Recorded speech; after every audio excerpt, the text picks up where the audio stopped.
Hello friends, मैं Rahul Kumar Dastak classes में आप सभी का बहुत बहुत हार्दिक स्वागत करता हूं।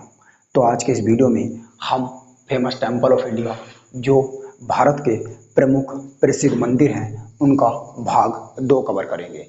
भाग 1 हम आपको पहले ही पढ़ा चुके हैं। अगर आपने नहीं देखा तो आप जाके प्लेलिस्ट में देख सकते हैं। तो आज के इस वीडियो में हम बेसिकली 5 मंदिर को कवर करेंगे।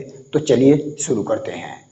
पहला मंदिर है हमारा विरूपाक्ष मंदिर।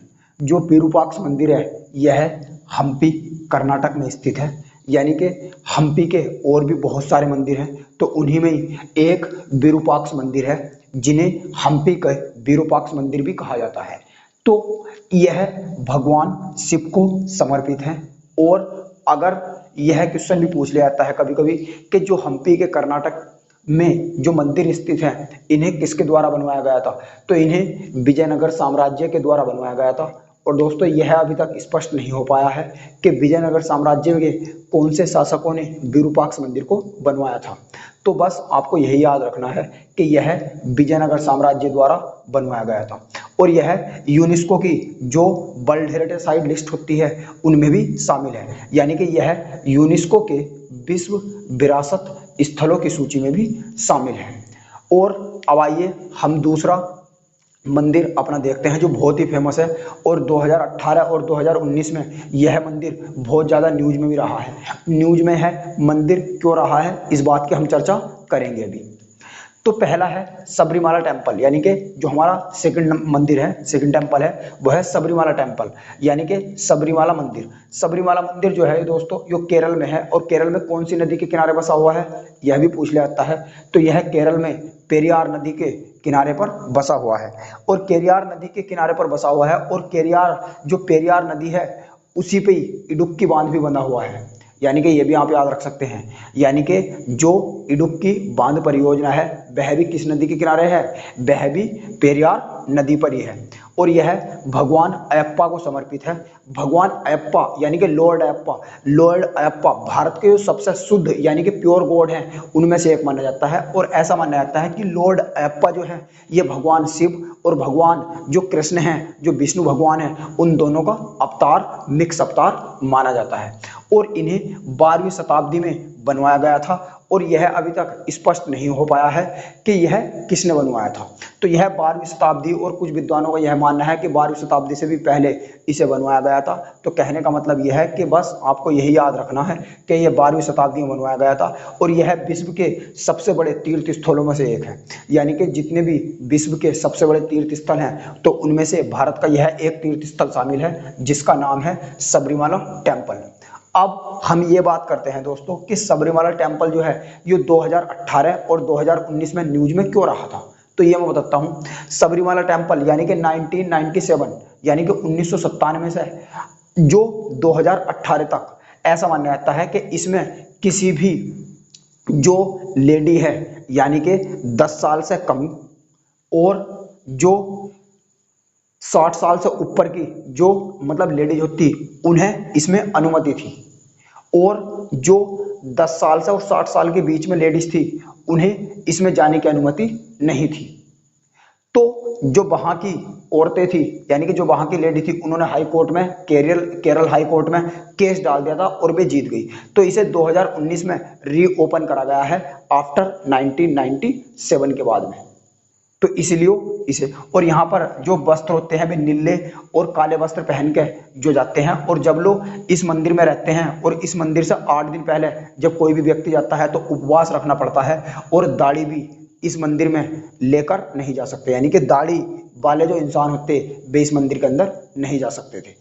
तो 2019 में ये जो प्रतिबंध है ये सबरीमाला टेम्पल पर से हटा दिए गए हैं और इसे रीओपन कर दिया गया है आफ्टर 1997 यानी कि 1997 के बाद में इसे दोबारा खोला गया है, मतलब सभी के लिए अब ये प्रतिबंध इस पर से हटा दिए गए हैं। और अब हम देखते हैं नंबर 3 हमारा जो मंदिर है ओमकारेश्वर मंदिर। ओमकारेश्वर मंदिर जो है दोस्तों यह खंडवा डिस्ट्रिक्ट में स्थित है। और खंडवा डिस्ट्रिक्ट कहाँ पड़ता है, ये पड़ता है मध्य प्रदेश में। तो मध्य प्रदेश में स्थित है कौन सा, ओमकारेश्वर मंदिर।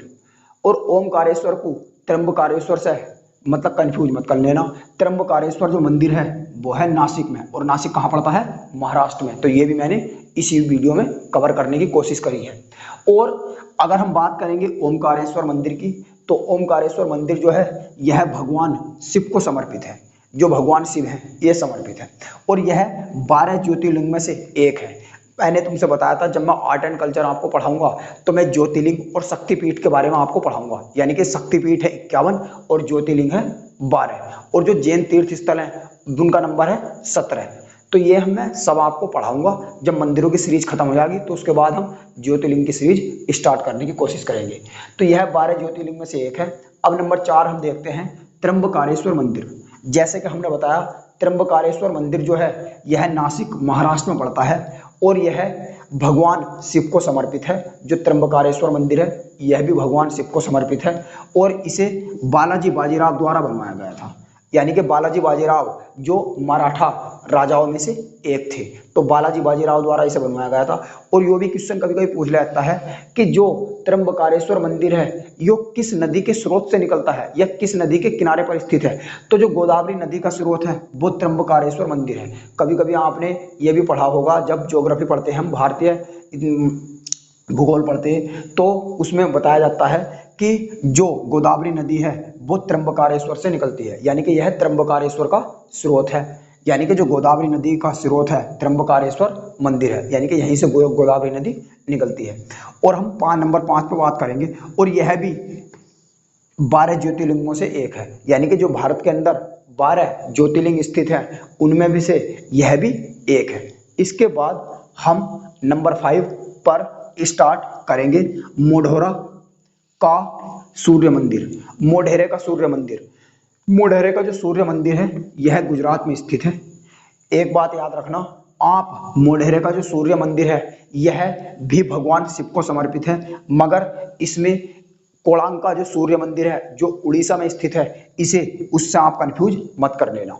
यानी कि यह मोढेरा का सूर्य मंदिर है, यह भी भगवान शिव को समर्पित है, मगर मोढेरा का जो सूर्य मंदिर है यह गुजरात में स्थित है, और कोणार्क का जो सूर्य मंदिर है वो उड़ीसा में स्थित है। और दोनों ही भगवान शिव यानी कि भगवान सूर्य देव जो हैं उन्हें समर्पित है। तो ध्यान रखना है, कोणार्क का जो सूर्य मंदिर है वो पड़ेगा उड़ीसा के अंदर, और मोढेरा का जो सूर्य मंदिर है ये पड़ेगा गुजरात के अंदर। इसके बाद हम बात करते हैं इसे किसने बनवाया गया था। तो इसे चालुक्य वंश के एक राजा थे जिनका नाम था भीम प्रथम। तो भीम प्रथम जो चालुक्य वंश के राजा थे उनके द्वारा इसे बनवाया गया था, और इसे 1026 से 1027 ईसा पूर्व के बीच में बनवाया गया था। और यो भी क्वेश्चन कभी कभी पूछ लिया जाता है इसमें कि इसे कौन सी शैली में बनवाया गया था। तो इसे गुज्जर प्रतिहार या मारू गुज्जर शैली या चालुक्य शैली में बनवाया गया था। तो चालुक्य शैली या गुज्जर प्रतिहार शैली या मारू गुज्जर शैली में इसे बनवाया गया था। किसे? मोढेरे का सूर्य मंदिर को। तो आज के इस वीडियो में इतना ही दोस्तों, हम आपसे मिलेंगे अगले एपिसोड में। तब तक के लिए नमस्कार। हमारे चैनल को सब्सक्राइब करें और ज़्यादा से ज़्यादा अपने दोस्तों को शेयर करें, जिससे कि वे भी इसे उठा सके, यानी कि इसका फायदा उठा सके। तो तब तक के लिए नमस्कार।